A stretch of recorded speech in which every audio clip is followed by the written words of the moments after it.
Hello, class of 2027. It's Mrs. Hoffman here, and today I'm going to walk you through the course selection process for choosing your junior year classes. I encourage you all to be thoughtful in your selection process and to take advantage of some of the opportunities that are available to you starting junior year, especially dual credit classes and pathway to careers. Continue to challenge yourself and take the courses that you're interested in. I'm going to go through quite a bit of information today. I know you've all heard this the past couple of years, but with the change to semesters next year, there's a lot of things that are changing, so it's important that you pay attention to how you select your classes so you can do this accurately. If you still have questions after this presentation, talk to your teachers or reach out to myself, Mr. Ogles, or Mrs. Miller. All right, class of 2027, let's get started. The first thing I want to go over is the scheduling timeline. Today in Pride, you are watching this registration informational video, as well as receiving all of the scheduling materials you'll need to complete the course selection process. You will then take the next couple of weeks to think about what classes you want to take, to talk things over with your teachers, parents, guardians, or counselors. On Wednesday, March 5th, we will have a parent information night to discuss scheduling with your parents and guardians. This will begin at 6 p.m. If you are interested in taking dual credit classes, please note that the deadline to turn in the dual credit applications is Friday, March 7th. So if you want to take dual credit next year, you need to have the completed dual credit application into Mrs. Rowan by Friday, March 7th. Perhaps the most important date on this is Monday, March 10th. This is the deadline for you to complete and turn in your course selection sheet. You can turn them in to either your Pride teacher or you can drop them off in the counseling office. This deadline is very important. If you miss this deadline, you are less likely to get your first choice classes. Just like in past years, all of the information you need to complete the scheduling process can be found on the Dixie Heights website. Once you're on the home page, you'll want to select Resources on the top right-hand side. Then click Counseling Services from the drop-down menu.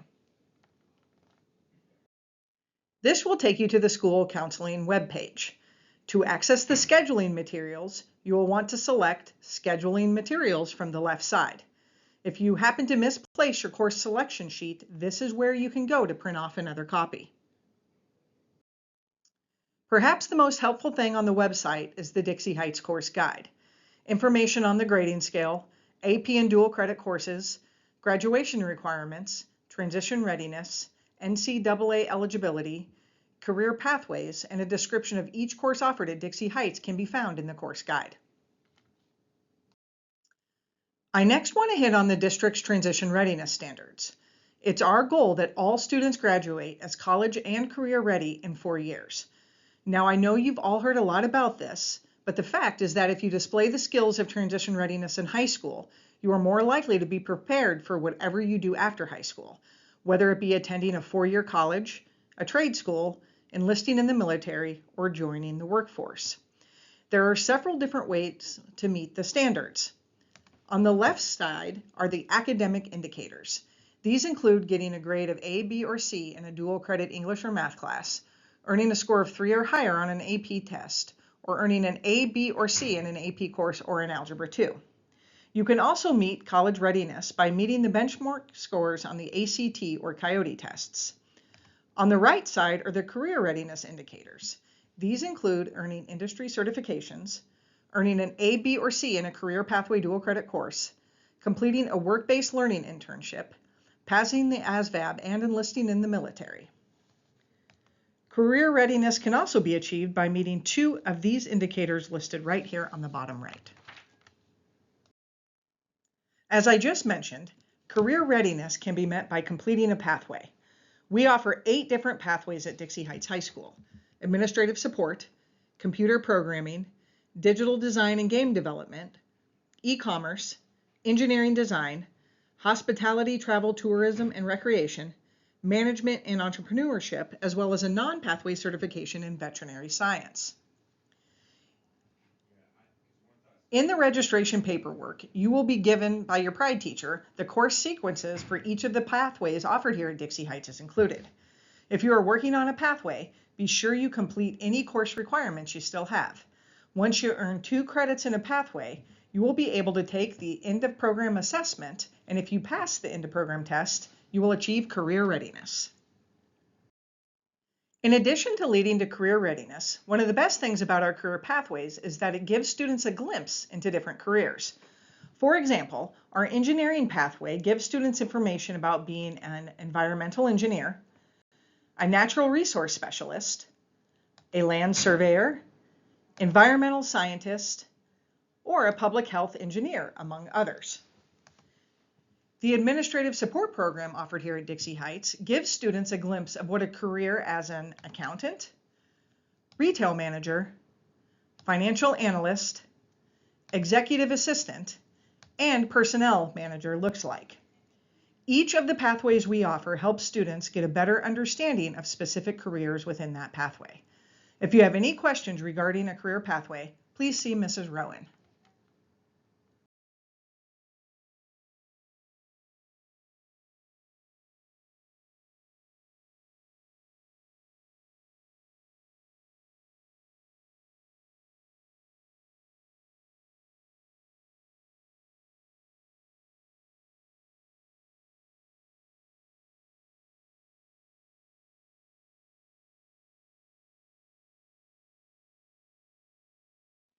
In addition to the career pathways offered at Dixie Heights, we have also partnered with other local institutions to offer even more career pathway opportunities.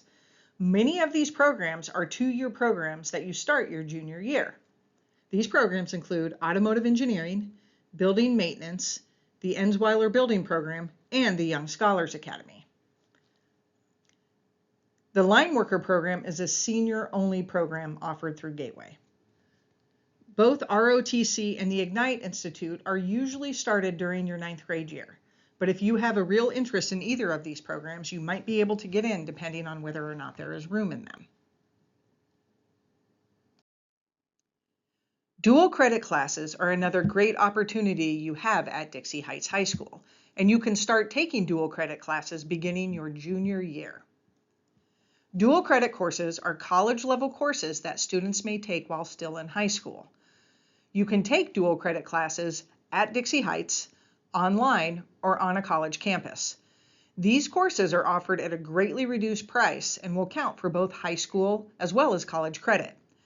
The price for a 3-credit hour dual credit class is $295, which is about 1/3 of what it costs a typical college student. It is the same price whether you take the course on Dixie's campus, on a college campus, or online. There are also scholarships available to all students who take dual credit courses.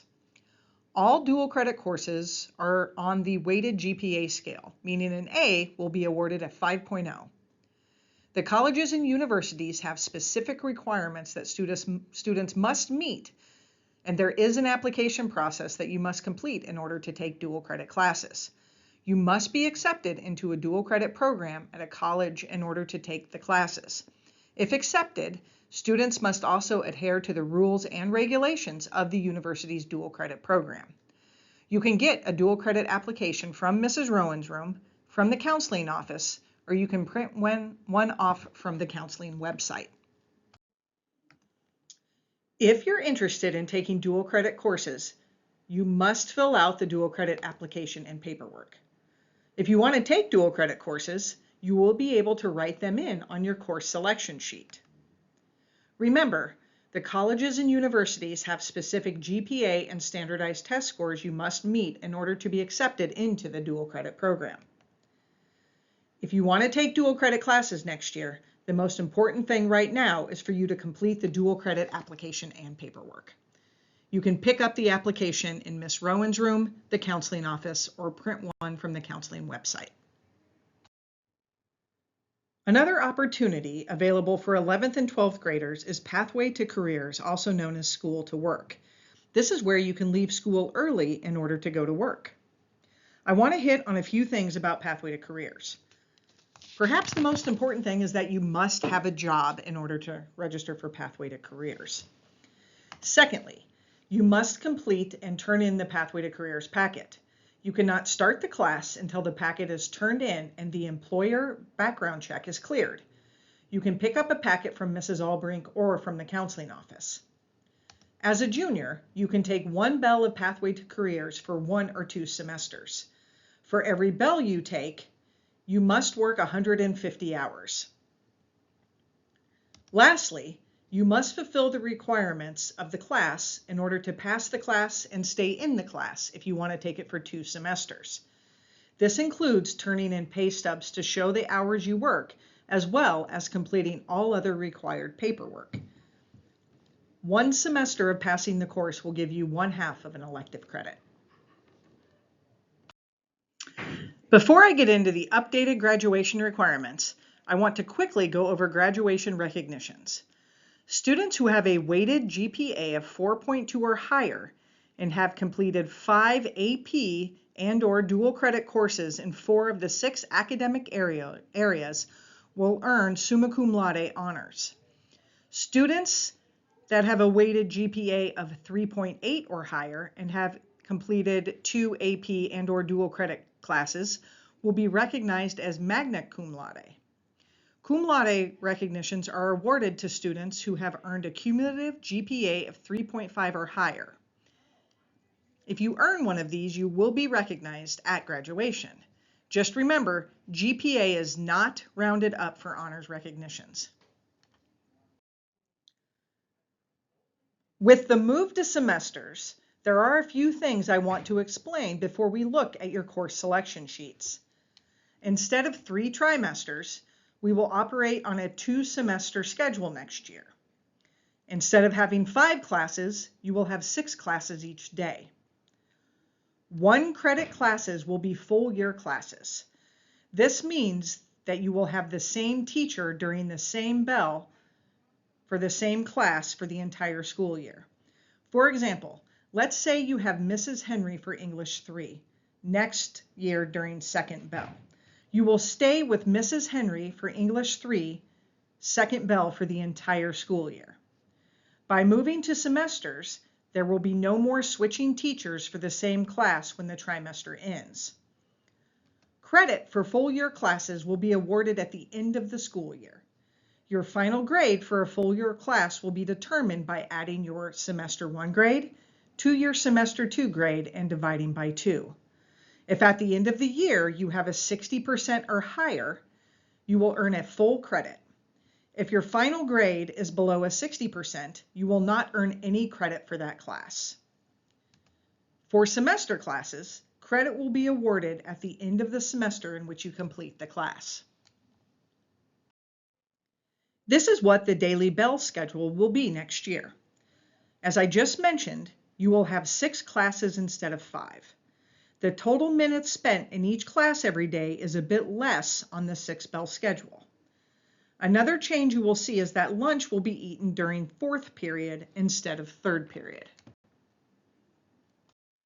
There's just one more thing I want to go over before we get into how you're actually going to choose your classes for next year, and that is the updated graduation requirements. Due to moving to semesters, the total number of elective credits and the total credits needed to graduate has changed. Instead of 28 credits, the class of 2027 will need 25 credits to graduate. Included in these 25 credits are credit requirements that must be met with specific classes. Students must earn 4 credits in English. These must include credits from English 1, English 2, English 3, and English 4, or the equivalent AP or dual credit English course. All students must earn 4 credits in math. These must include Algebra 1, Geometry, Algebra 2, plus an additional math class. 3 credits of science are required for graduation. Students need to complete Integrated Science, Biology, and Integrated Science 2 or the equivalent science class. Students need 3 social studies credits in order to graduate. These must include Integrated Social Studies, World Civilization, and AP US History or the equivalent AP course. All students need to earn 1/2 credit in both health and PE. Students must also earn 1 credit in arts and humanities.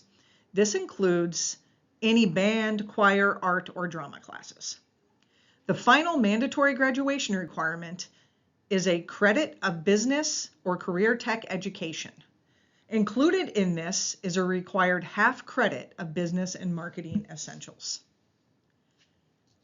An additional 8 credits of student choice electives will complete the credits needed to graduate. Please remember, all students are required to take a math and English class every year in high school. So even if you've already earned 4 credits in either subject, you must still take a math and English class each year.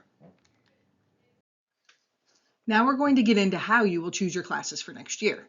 It's important that you really think about the classes you want to take because we want you to take things that are interesting to you. It is also important to put thought into your selections because we're going to tighten up even more with our schedule change policy next year. Once your schedule is created in Infinite Campus, you must have one of the following reasons in order to get your schedule changed. You're missing a graduation requirement. You are not scheduled into a class during one of your 6 spells. You are scheduled into a class you already received credit for, or we made a scheduling error when we were putting in your classes. Schedule changes will only be made if one of the things I just listed applies. Changes will not be made because you want a specific teacher, you want to be in a class with a friend, you want a specific lunch, you want a class during a specific period or time of the day, or you've lost interest in a class that you selected during this process. You should have all received a copy of your transcript. Remember, second trimester just ended on Friday, so your second trimester grades are not included in your transcript right now. When you look at your transcript, the course name is in the middle of the column. The number listed under credits are the credits that you earned in that class. Remember, you don't just have to take a class, you also need to pass it in order to earn the credit.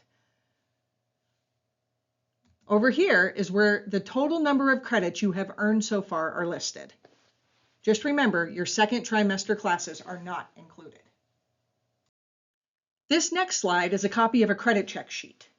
You want to complete the credit check sheet by using your transcript. For every class that you have passed and earned credit for, you want to mark it off on your credit check sheet. If you took a course but failed it, do not mark it off. This will help you see what classes you still need to register for. All right, we're finally at the part where we're going to talk about how to fill out your course registration sheets. As I mentioned before, things look a bit different this time due to transitioning to semesters. Junior course selection sheets are pink, and this is what they look like, which is different than past years. There are no more bubbles to fill in or half credit classes to count. On the top left, you will see your name and test scores.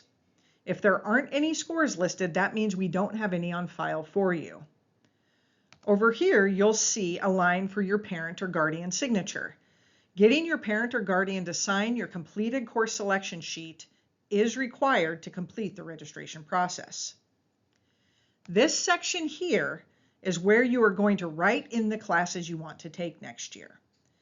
There is a space for you to write English, math, science, and social studies classes. For full year classes, you will want to write the same class in semester 1 and semester 2. For example, if you're taking English 3 next year, you will write English 3 under both semester 1 and semester 2 next to where it says English. This section here lists all of the classes that are available to you as an 11th grader. Be sure to turn the sheet over because there are more classes listed on the back. The number listed under credit is the number of credits a class is worth. If there is a 1 listed, it is a full year class and you need to write it under both semesters 1 and semester 2. If it is listed as 0.5 or a half credit, it is only a 1 semester long class and you only need to write it in either semester 1 or semester 2. Writing it in a particular semester does not mean that is when it will be scheduled next year. If you see an asterisk in the prereq box, that means that that particular class has a prerequisite class that you need to have taken and passed in order to take the class you want to register for. Remember, all prerequisite information can be found in the course guide. Another thing to pay attention to is that if there are any notes written next to the class. For example, next to AP Lit, it says require English teacher's initials. This means that in order to register for AP Lit, your current English teacher will need to sign off on your registration sheet. They will do this by putting their initials in this box right here under Staff Initials. For full year classes, teachers only need to initial one of the semesters. Lastly, in this section titled Alternative Courses, all students must list 3 courses that they would like to take in the event that your first choice class is not available. The back of your course selection sheet lists more classes you can take, as well as a box for you to circle any core class you did not earn credit for in 9th or 10th grades. If you have an F on your transcript for any graduation requirement and you have not yet made up the credit, please circle the class here.